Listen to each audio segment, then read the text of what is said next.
माननीय आधुनिक महानायक महात्मा गांधी ने कहा था,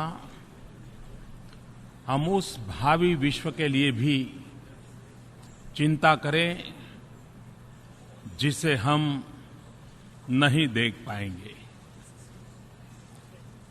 जब जब विश्व ने एक साथ आकर भविष्य के प्रति अपने दायित्व को निभाया है, मानवता के विकास को सही दिशा और एक नया संबल मिला है।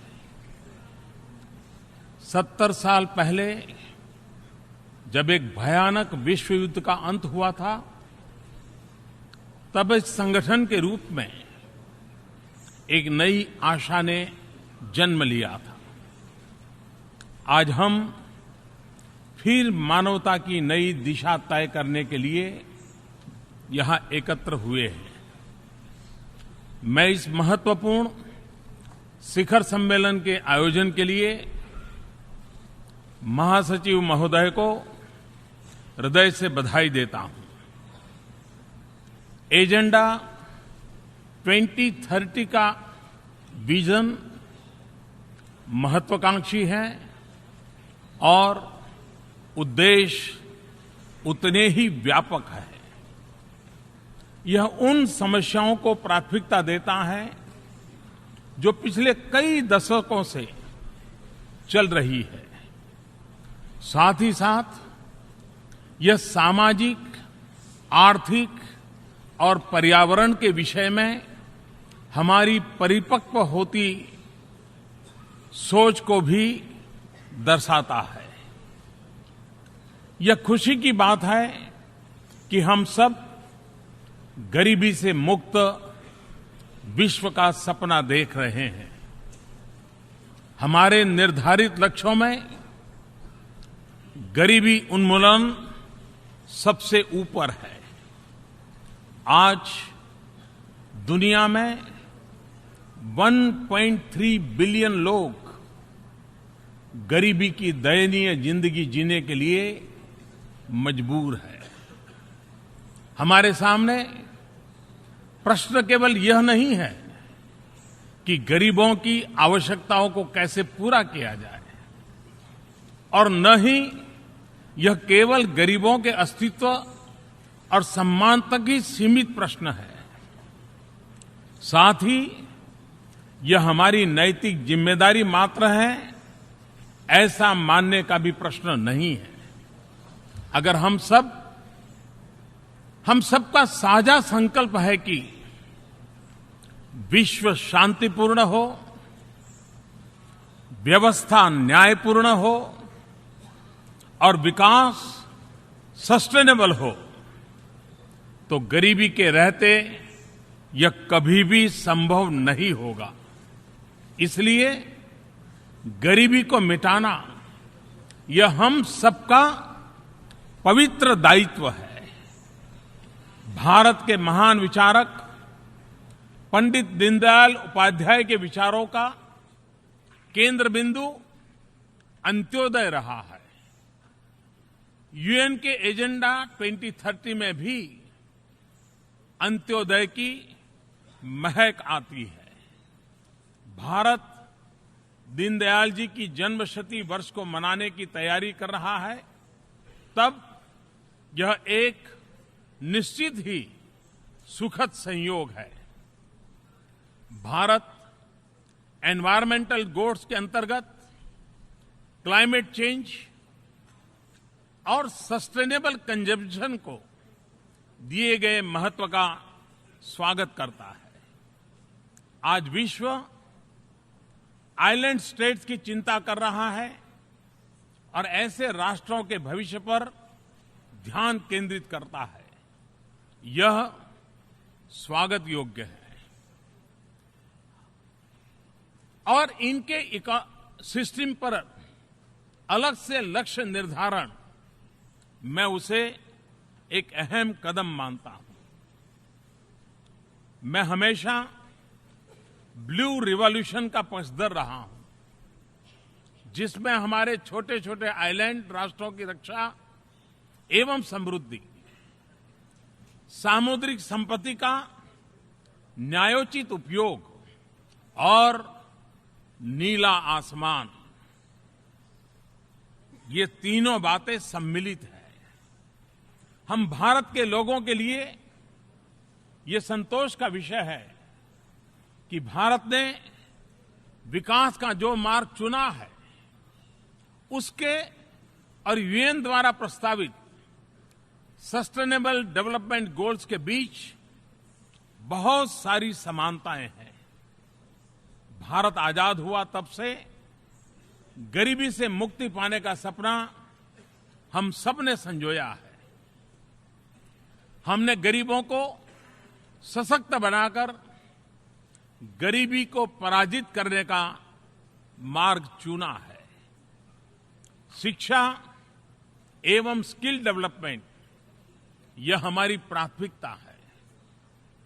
गरीब को शिक्षा मिले और उसके हाथों में हुनर हो, यह हमारा प्रयास है। हमने निर्धारित समय सीमा में फाइनेंशियल इंक्लूजन पर मिशन मोड में काम किया है।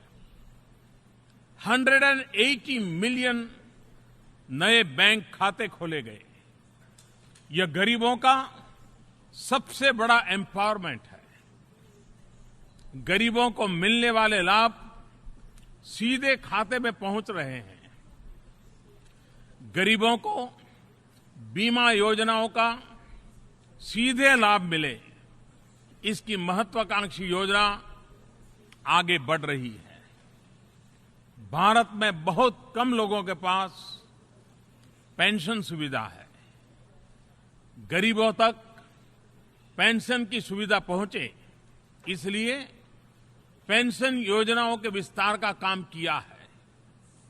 आज गरीब से गरीब व्यक्ति में भी गरीबी के खिलाफ लड़ाई लड़ने की एक उमंग जगी है। नागरिकों के मन में सपने सच होने का विश्वास पैदा हुआ है। विश्व में आर्थिक विकास की चर्चा दो ही सेक्टर तक सीमित हो रहती है, या तो पब्लिक सेक्टर की चर्चा होती है या प्राइवेट सेक्टर की चर्चा होती है। हमने एक नए सेक्टर पर ध्यान केंद्रित किया है और वह है personal sector. Public sector, private sector और पर्सनल सेक्टर। भारत के लिए पर्सनल सेक्टर का मतलब है इंडिविजुअल एंटरप्राइज, जिसमें माइक्रो फाइनेंस हो, इनोवेशन हो, स्टार्टअप के लिए की तरह नया मूवमेंट हो, सबके लिए आवास, बिजली, पानी, शिक्षा, स्वास्थ्य और स्वच्छता, यह हमारी प्राथमिकता है। ये सभी एक गरिमामय जीवन के लिए अनिवार्य है। इन लक्ष्यों को प्राप्त करने के लिए एक ठोस योजना और एक निश्चित समय सीमा तय की गई है। महिला सशक्तिकरण हमारे विकास कार्यक्रमों का एक महत्वपूर्ण अंग है, जिसमें हमने बेटी बचाओ, बेटी पढ़ाओ, इसे घर घर का मंत्र बना दिया है। हम अपने खेतों को अधिक उपजाऊ तथा बाजार से अच्छी तरह से जुड़ा हुआ बना रहे हैं। साथ ही साथ प्राकृतिक अनिश्चितताओं के चलते किसानों के जोखिमों को कम करने के लिए अनेक कदम उठाए जा रहे हैं। हम मैन्युफैक्चरिंग को रिवाइज कर रहे हैं, सर्विस सेक्टर में सुधार ला रहे हैं, इंफ्रास्ट्रक्चर क्षेत्र में हम अभूतपूर्व स्तर पर निवेश कर रहे हैं और अपने शहरों को स्मार्ट, सस्टेनेबल तथा जीवंत डेवलपमेंट सेंटर्स के रूप में विकसित कर रहे हैं। समृद्धि की ओर जाने का हमारा मार्ग सस्टेनेबल हो, इसके लिए हम कटिबद्ध हैं। इस कटिबद्धता का मूल निश्चित रूप से हमारी परंपरा और संस्कृति से जुड़े होना है, लेकिन साथ ही यह भविष्य के प्रति हमारी प्रतिबद्धता को भी दिखाती है। मैं उस संस्कृति का प्रतिनिधित्व करता हूं जहां धरती को मां कहते हैं और धरती को मां मानते हैं। हमारे यहां वेदों की उद्घोषणा है, माता भूमि ही पुत्रो अहम पृथ्व्याम। ये धरती हमारी माता है तो हम इसके पुत्र हैं। हमारी योजनाएं महत्वाकांक्षी और उद्देश्यपूर्ण है।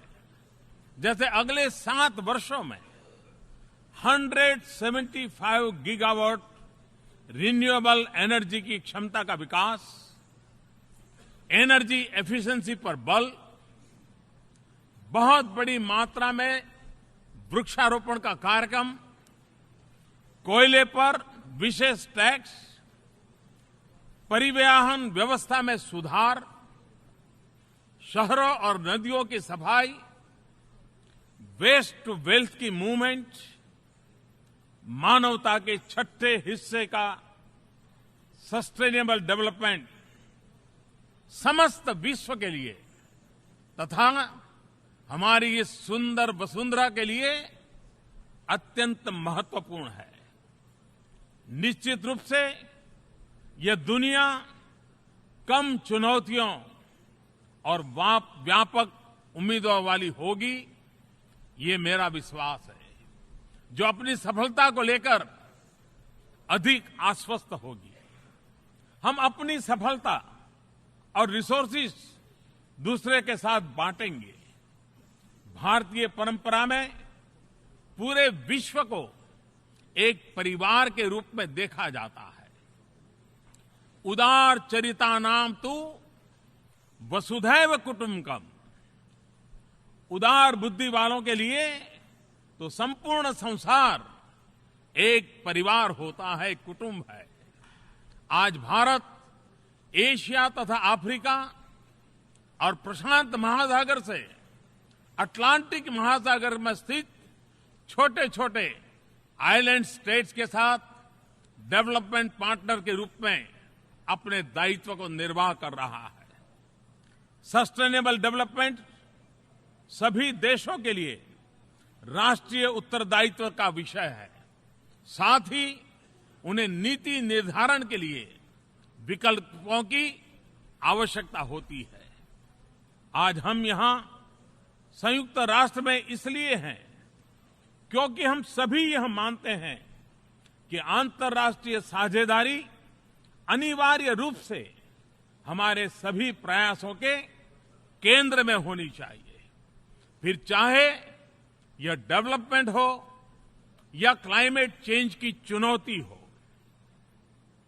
हमारे सामूहिक प्रयासों का सिद्धांत है कॉमन बट डिफरेंशिएटेड रिस्पॉन्सिबिलिटीज।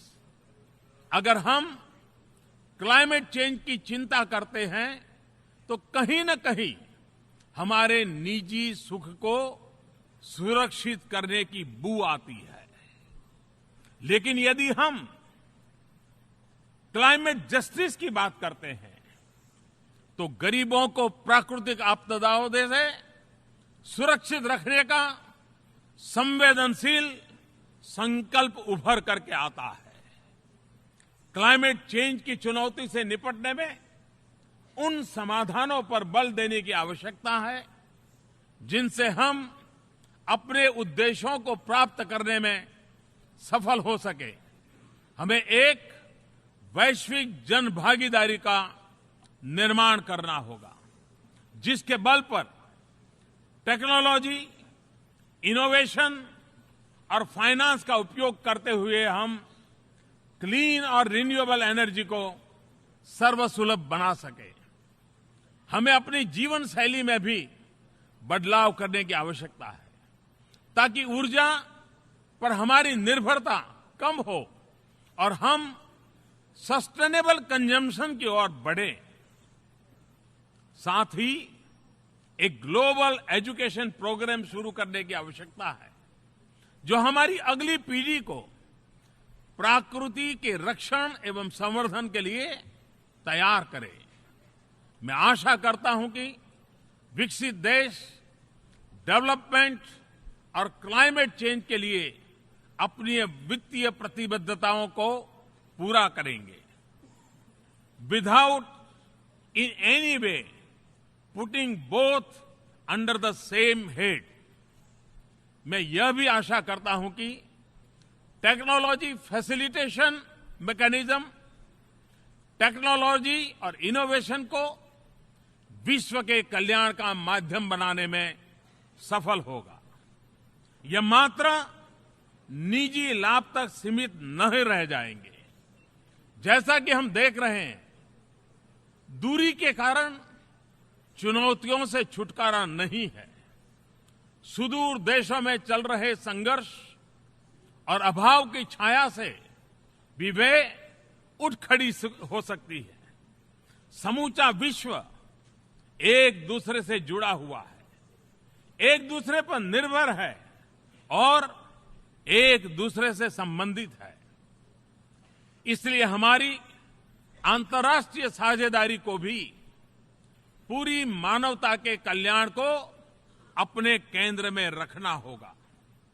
सुरक्षा परिषद समेत संयुक्त राष्ट्र में भी सुधार अनिवार्य है ताकि इसकी विश्वसनीयता तथा औचित्य बना रह सके।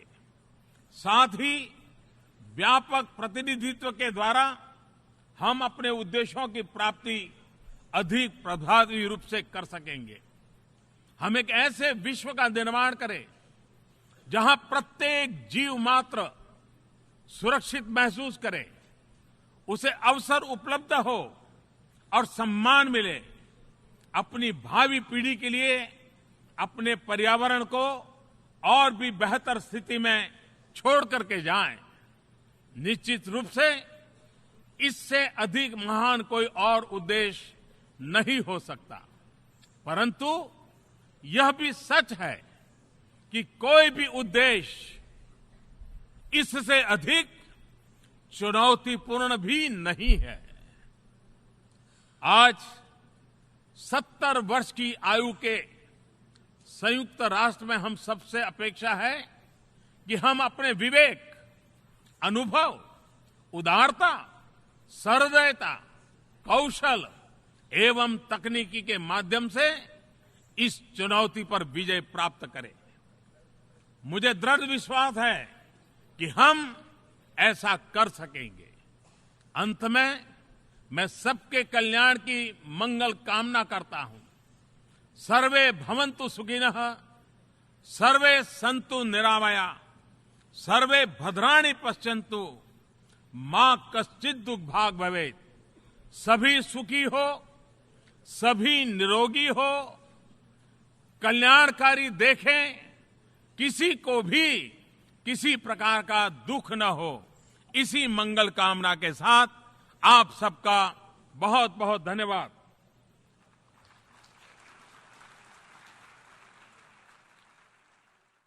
Thank you for your very warm reception and gracious hospitality.